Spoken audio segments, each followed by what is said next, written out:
Hello and welcome on the barricades. My name is Boyan Stanislavski and this is another edition of our show. Today, Dr. Maria Czerna, the usual co-host of our program, could not be with us, but I'm here and I'm going to offer you a short monologue explaining the situation in Poland that emerged after the parliamentary election that was held on October 15th. That is exactly 10 days ago, as it's Wednesday, October 25th, when I'm recording this video. So the first question that I want to confront is, why am I only now making this analysis and offering it to you? Because as many people who have approached me claim that everything's been said.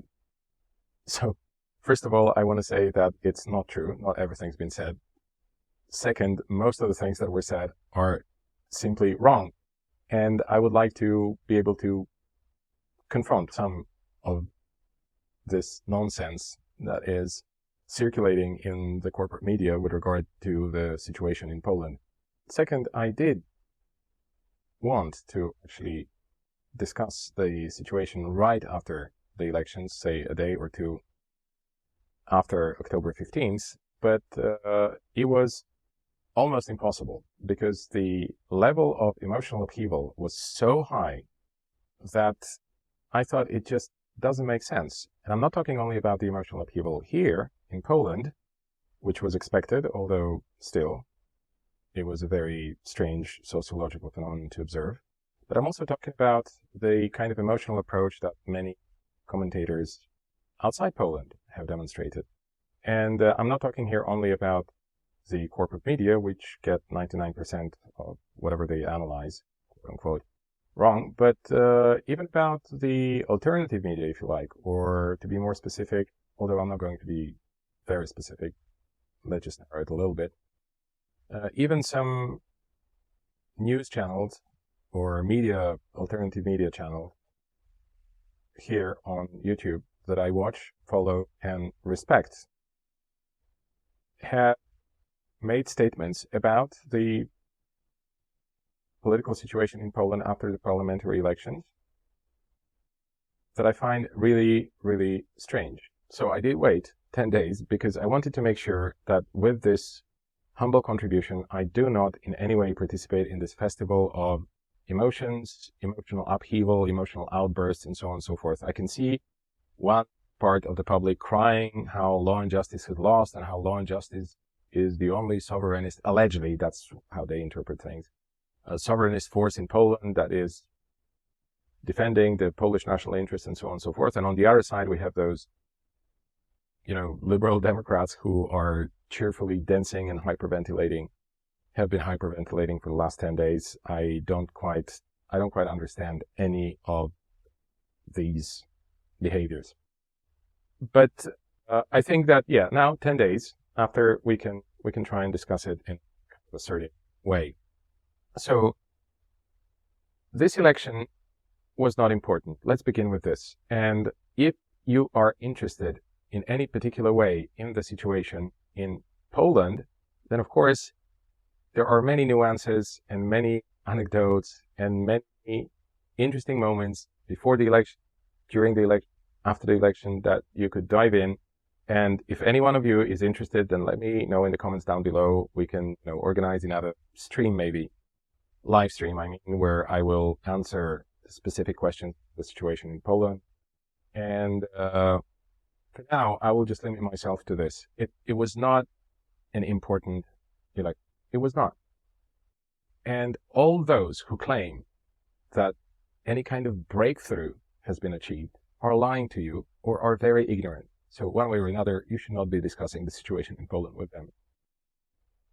What I will do, I will take the most important statements that I've encountered in the media and in our comment section, by the way, below our video on YouTube, on Rumble, on other platforms, and also on our Substack posts. And I'll go through it so that you get a sense of what is being said about the current situation in Poland that is simply incorrect. Okay, so let's begin with the most popular, I would say, statement that the Polish democratic opposition has won the election. Now, if we leave aside the notion of democratic opposition, which to my mind makes pretty much no sense, I do not see in what way the parties that have appointed themselves to be democratic opposition are more democratic than the party that's been ruling Poland since 2015. The name of this party is Law and Justice. And this Law and Justice Party has won 8 or 9 consecutive elections, not only parliamentary, but also local, European, presidential, and so on. So I would argue that if we want to use this kind of indicator, like who participated in a more successful manner in the democratic process in Poland, then I would say Law and Justice is definitely ahead of everyone else. So how is this party a non-democratic one, and how is the opposition that has lost all those elections that were held in Poland since 2015, which was, as I told you, 8 or 9, how are they more democratic, or how are they the Democrats? How are they the democratic opposition? So that's number one. Number two, what does it mean that the Polish democratic opposition has won the elections? There were 3 parties that collected less votes than Law and Justice. Law and Justice collected 36.4% of the votes, and it has the biggest parliamentary representation of all parties, bigger than the other 3 parties and bigger than the 4th party, which actually they are not even parties, they are also coalitions, each of those 4 entities. We can talk about it a little later. But there is this 4th party, which the democratic opposition, the so-called democratic opposition, does not consider to be democratic either, although they've participated in democracy in just the very same way as any other political organization. Nonetheless, Law and Justice comes first. The second party that gathered, I think, 30.2% of the votes is the Civic Platform, or the so-called Civic Coalition, because it's the Civic Platform plus some small satellite political organizations. They form the Civic Coalition, and this Civic Coalition is led by Donald Tusk, the former chairman of the European Commission. Oh, sorry, not the European Commission, the European Council, and a very powerful politician in Poland and abroad. So, technically speaking, if there is anyone that could be described as the winner of the election that was held on October 15th, then it's actually Law and Justice. Democratic opposition. Again, democratic opposition did not participate in the elections. There were 3 coalitions that have been calling themselves, of course, the opposition, and are now trying to replace Law and Justice as the political entity that governs, rules Poland. And I think it's the correct political approach. I think it makes a lot of sense for them to form one mega coalition and to try and take over power in Poland. But I don't think it's correct, factually, to say that the Polish democratic opposition has won. And I think headlines like Polish democratic opposition wins the election in Poland are just incorrect. Okay, so just to repeat, 36% plus for Law and Justice, 30+% for the Civic Platform or the Civic Coalition. And then we have another coalition that came third. It's called the Third Way. And one part of this coalition is the Polish People's Party, which is a very traditional party, a very traditional part of the Polish political system. It's a small party theoretically representing the peasant, to the extent that peasantry exists in Poland. But the core of this coalition is another organization, a party called Poland 2050. So this party is headed by a guy named Szymon Hołownia. Szymon Hołownia is someone you probably have never heard of, and I I see no reason for which you would have ever heard of him. But here in Poland, he is very recognizable and popular, and no one expected that he would ever become a political leader. Here we are. Szymon Hołownia is a straight-up Catholic fundamentalist, and he's a long-standing public figure. He used to be a TV show's host. He used to be a journalist, commentator. He used to be all over the place as a Catholic fundamentalist. The reason why he was popular with other journalists, and he used to get invited every once in a while, very frequently, to all kinds of shows, was that he was standing out when you looked at the Catholic fundamentalist community in general in Poland. Most of those people are elderly men, grumpy, unsympathetic, who are, reprimanding everyone that they don't go to church enough and are complaining about moral disorder that's happening all around us in their perception. And he's never been like that. First of all, he is relatively young, below 50, I think. And he's always trying to be the cool Catholic fundamentalist. He's always trying to be this charismatic TV show salesman, why it's great to have complete ban on abortion, or why, gay men should not practice homosexuality because they're going to go to hell or something like that. Now, I'm making it up. I don't think he ever explained these two issues in that way. I'm just saying that it was the role that he was playing. So he suddenly, dropped his very well developing media career to become politician, to step into politics in that bold way. And everybody's been very skeptical about his options until we figured out that the person behind him, and again, it's a name that doesn't ring any bell on your end, I'm sure, Michał Kobosko. Michał Kobosko, that's, again, someone who we know in Poland very well. He's a former journalist. And now suddenly we see that Michał Kobosko and Szymon Hołownia are running together a major political project, the face of which is Szymon Hołownia, the kind of mastermind of which is precisely Michał Kobosko. And Michał Kobosko used to be a journalist, a typical neoliberal propagandist, and he dropped journalism at one point, which I didn't even notice, I have to admit, although I follow the Polish media quite carefully. But I didn't even notice because, one less, one more, person writing the same things. It doesn't make any difference. And now when, they are both in Poland 2050, running Poland 2050, some people digged a little bit to see where had Michał Kobosko been for that during this time. That is, before having set up a party and after leaving the media. And it turns out he had a very cozy job as a chairman or vice chairman of the Warsaw office of the Atlantic Council. So I guess I don't really have to add anything more.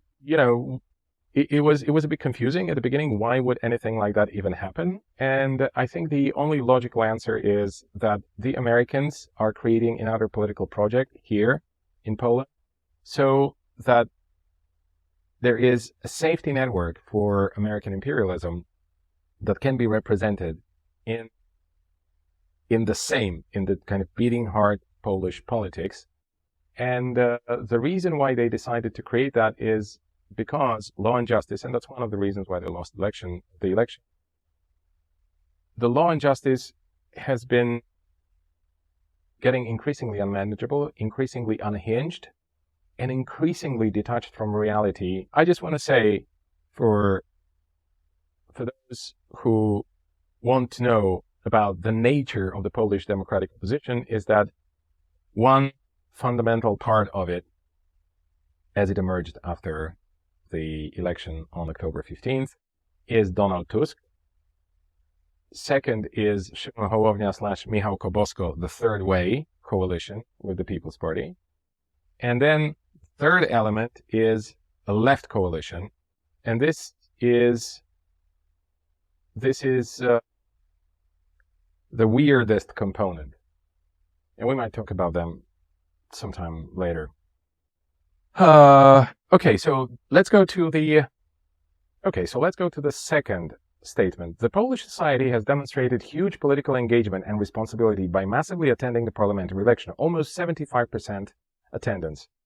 And this is something that we need to dismiss right away. This is wrong. I mean, it's good that people did vote massively. 75% is, I think, the highest turnout since 1918, when the Polish independent state, modern Polish independent state, was created. In general, I think it's good when people vote massively, and I stand by the kind of Marxist mantra, if you like, that voting is silver, struggling is gold. But I'm not going to join this cheerful crowd of liberal Democrats who are looking at a mathematical, statistical figure and go like, wow, this is fantastic, this is so great, this is absolutely amazing. Because you need a context in order to get an idea whether this is really something that you should be cheering about. And the context is unfortunately very negative. Again, I like it when people go and vote, but I don't like it when people go and pretend that they take part in a political process and then are not even prepared to take any responsibility.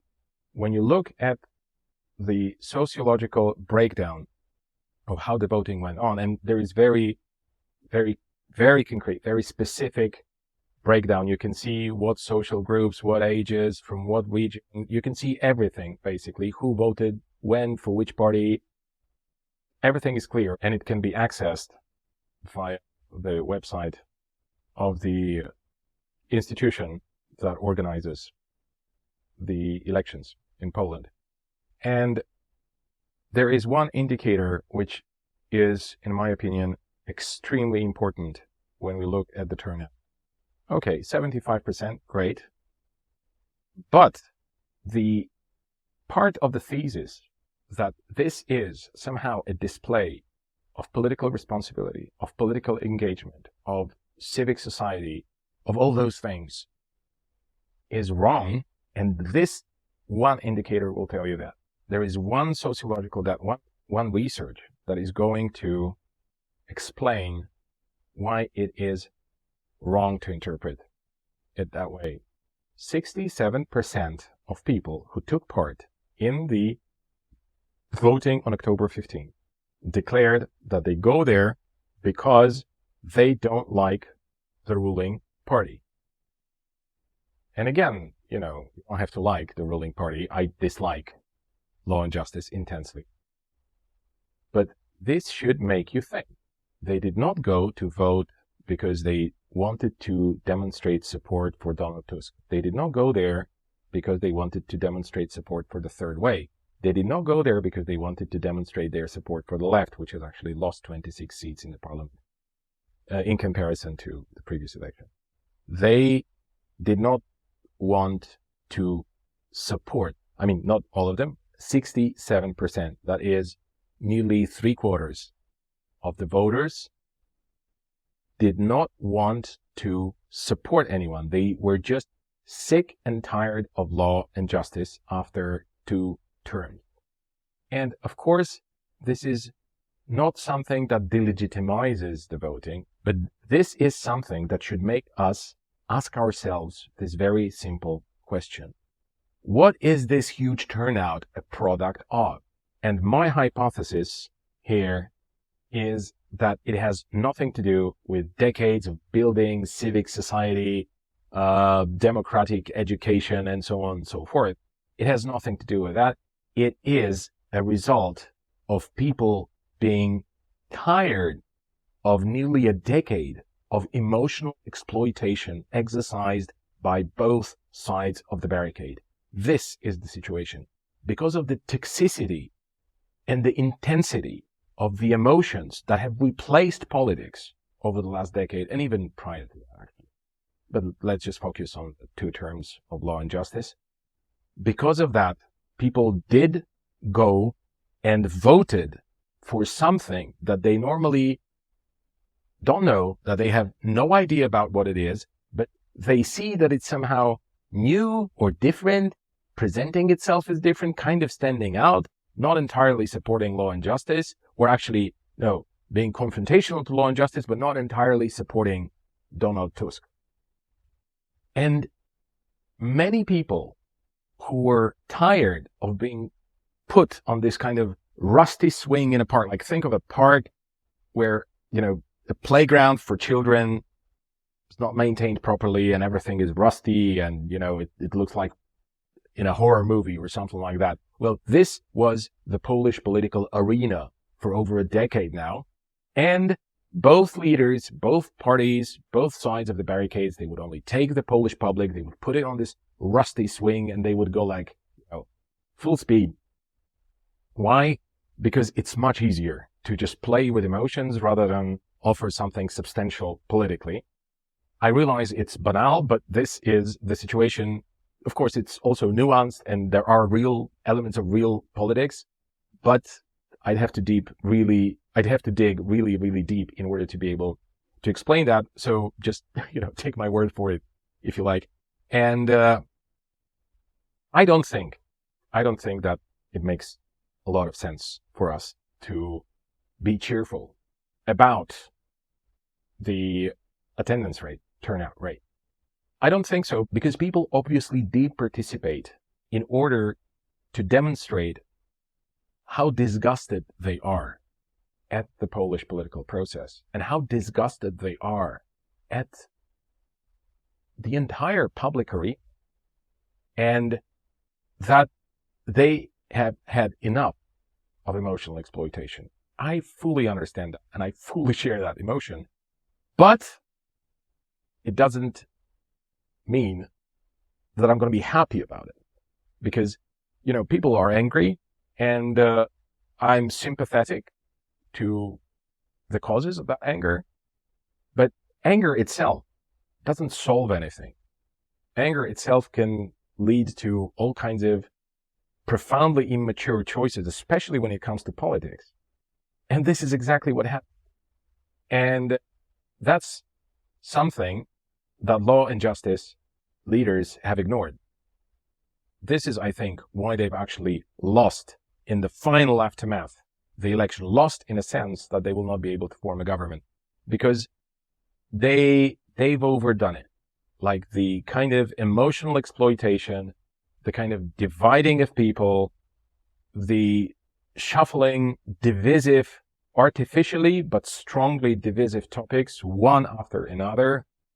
And now with the war in Ukraine, with, smearing everyone who is not supporting the government as some kind of Russian asset agent or something like that, that was not something that the Polish public was able to handle.